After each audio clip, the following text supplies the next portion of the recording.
Hello sa mga darling ko dito sa Hong Kong. Kumusta tayo dyan? Nandito tayo ngayon sa ating room. Yung room natin ay nasa sa Alapaap. Yung higaan natin ay nasa Alapaap pala. Tapos yung room natin ay parang bodega lang din, pero I'm so thankful kasi hindi naman lahat ng nandito sa Hong Kong may sariling kwarto. So anyway guys, ano bang problema po natin mga Pilipino, mga Pilipina? Bakit ang gulo-gulo na po natin? Bakit tayo pumasok sa mga page ng mga Chinese at nakipagbardagulan doon kung wala man tayong problema sa ating mga amo? Alam ho ba natin sa mga ginagawa nating mga pagko-comment ng masama, pagpo-post ng masama doon sa page nila, yung mga katulong yung mga katulong ng mga amo na nagre-react doon, sila din ang magsasuffer mga dahil sa mga ginagawa natin dyan sa page.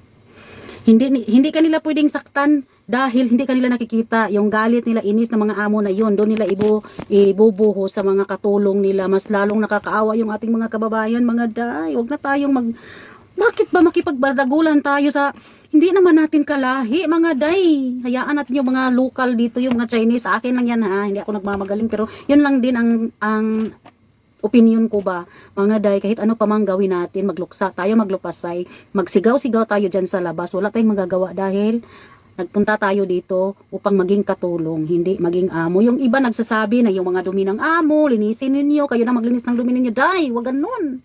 Dahil kung yung mga Chinese walang dumi, wala tayong trabaho. Diyos ko, normal lang yan na tayo ay magligpit ng kanilang dumi, maglinis ng kanilang dumi. Wag na natin pong ipagsigawan dun sa Facebook, yung mga toothbrush na nasa toilet, toothbrush ng amo na nasa toilet, ginamit ng katulong sa paglinis.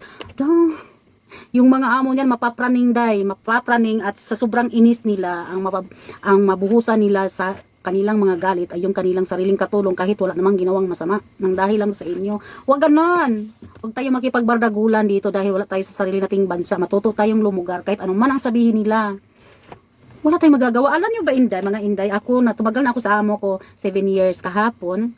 Yung amo ko nag-order ng pagkain sa Food Panda Philippines at pinadala niya sa bahay ko para sa aking mga anak. Sabi ko, ma'am, bakit ka nagpadala ng pagkain? Sabi niya, baka nakalimutan mo 7 years ka na sa amin. Hindi namin nakalimutan yon. So, alam niyo dahil sa 7 years ko dito sa kamay ng amo ko, dahil marami akong hirap na pinagdaanan. Hindi man sila masama, pero yung emosyon natin dahil grabe. Alam niyo kung bakit? Dahil bigla natin nakasama sila kahit hindi natin sila kakilala. Wala yung pamilya mo. Kunting problema, parang dihado ka na. Pero dahil pag hindi tayo magtiis, hindi tayo aabot sa ganitong taon. Diyos mio, 7 years na ako dito, wala akong pinagsisihan. Kahit dumaan ako sa sobrang hirap. Hindi nyo lang alam. Pero hindi masama yung amo ko ha. Marami din akong pinagdaanan na parang ikakabaliw ko na. Pero tiniis ko dahil katulong lang ho tayo. Maraming salita na pwede akong makipag-away pero hindi ko yan ginawa dahil tayo po ay katulong lang.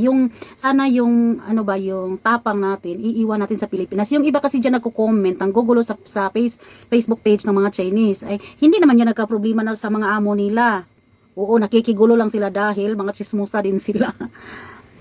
Dahil mag-away-away na lang tayo mga Pilipino dahil dito sa Hong Kong, wag na lang nating isama yung mga Chinese dahil kasi kawawa talaga yung mga salbahing Chinese na may mga katulong ng mga Pilipino. Doon talaga nila ibubuhos yung inis nila doon sa mga comment sa Facebook na sobrang lala na. Diyos mio. Hayaan na natin yung mga Chinese kahit anong sabihin nila, kahit basta hindi lang tayo sasaktan, walang problema yan. Alam ko yan na tayo ay ina-underestimate nila, no? Pero doesn't matter. Ang importante, may sahod, makakain tayo, makapagpadala tayo sa ating pamilya, makapag-aral ating mga anak, walang problema yan. Yung salita, wala yan. Hindi yan nakakamatay. Kaya wag na natin patulan, please. Please. Basta yun na yung opinion ko. Huwag na tayo makipag-away sa mga lokal. Maawa.